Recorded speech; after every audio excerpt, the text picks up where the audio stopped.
بسم الله الرحمن الرحيم markuu horeysay ilaah baa mahadle mar labaad arrinka maanta ka hadlayay anigoo ah suldaanka guud ee qurba jooga beelaha Gadabuursi waxaan maanta rabaa inaan ka hadlo lixda goobood ee Soomaaliland waxaan leeyahay lixdaasi muddada 10 sanadood afduubnaa ee aan la garanin cid alliya cid ay u afduubnaayeen dowladda Soomaaliland waxaan leeyahay xorriyadooda u soo celi una siidaa degmadii ay ka tirsanaayeen ee lug haya kana dulqaad ciidanka meelihii ay awalba deganaayeen ku celi arrinkan waxaa ka hadlay 12 suldaan oo gobolada Awdal iyo Sanaag iyo Gabiley u dhashay waxaa ka hadlay aqlo waxaa ka hadlay oday dhaqameedyo waxaa ka hadlay xildhibaano waxaa ka hadlay reero iyo beelo ayaa ka hadlay dag iyo jalaq wali hada waa loo siin lahayd anigoo isticmaalay baawarka qurba joog waxaan leeyahay arrinkaasi dawladdu si wanaagsan ha uga fiirsato yaanay ku degdegin yaanay u xidhin xisbigeedana koor lix lugood leh inay qoorta u sudhin xisbigeedana ha ka fiirsato inaanay ku degdegin ayaan leeyahay ha ku qasbina ummadda halkan degan ummadda meeshaa degan ee maad aragtay aabiha iyo mataqaana ehelka iyo maad aragtay gacalka iyo maxay ahayday xigaalahaba ah ee isku abtiga ah ha ku qasbina inay qalinka dhigaan oo qori isku qaataan ha ku qasbina qalinka dhigo oo qoriga qaata ha odhanina hawlahoogi ha iskaga jiraan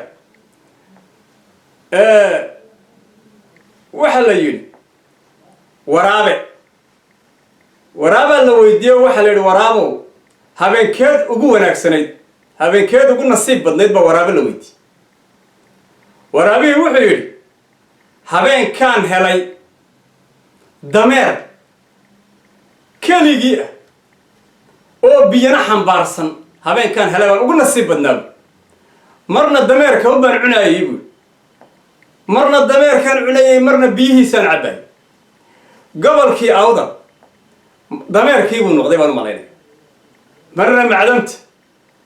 marna dhulka marna bad marna mataqaana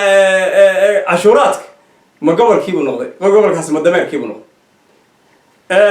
arrinku sidan ma ahaan jirin oo waxa igu dambeysay dawladii cigaal ayaa igu dambeysay oo 1998 bay igu dambeysay Hargeysa iyo Soomaaliland waxa weeye haddaba koraasidan maanta dhibaatada wada reer Awdal baa dhamaantood ku fadhiyay madaxweyne ku xigeen quraatay may ahayd wuxuu ahaa maxay ahayd wasiirka gaashaandhiga reer Awdal baa ku fadhiyay wasiirka maaliyadda reer Awdal baa ku fadhiyay jananka ciidamada reer Awdal buu ahaa dhamaantood markaas waxay ahayd maanta intii midna ma jirto madaxweyne ku xigeenka quraata soo haro meesha taagan haddaba waxa weeye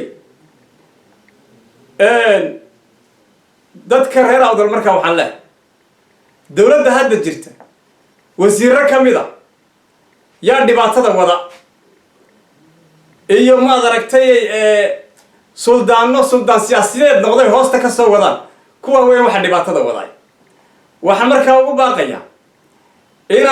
inaanan lagu qasbin inay qoriga qaataan waayo sababta wasiiradan waxa ka dhiman sanad wax ka yar baxilkooga ka hadhay sanad wax ka yar baxilkooga ka dhiman wasiiradan dhibaatada wada maadaama sanad wax ka yar dhiman yihiin inay reer Awdal adkaystaan odayaasha iyo maad aragtay oday dhaqameedka baawarkooga waxa weeye libaaxa wuxuu ogaadaa markuu dhinto quwadiisa ogaada salaadiinta reer Awdal waxaan leeyahay idinka ayaa shacbiga ka mas'uul ah maalinta ay dhibaato ama rasaasi dhacdo waa inaad ummadda iskugu yeedhaan waa inaad shir gab ku qabataan wixii aad ka soo saartaan baan idin daba joogsanayna haddaan qurba joogna idinka ayaa baawarka iskale waxaan hadalkaysa ku soo gabagabaynaya reer awda dadka barakacay waa inay wax u qabtaan waa inay dadka ciidanka la duldhigay ee ka cararay dhulkoodii ay taageeraan waa inay wax u diraan waa inay mataqaanaa salaadiintu ka war doonaan intaasaan iyakana fariin u diraya waraaqadaha faraha badan leh safaaradaha loo diraya ee maadartay ku qulqulayana ha joojiyaan intay war dambe naga helayaan taas baan iyakana maadaragtay aan ugu boorinaynaa sidaa iyo nabadgelyo asalaamu calaykum waraxmatullah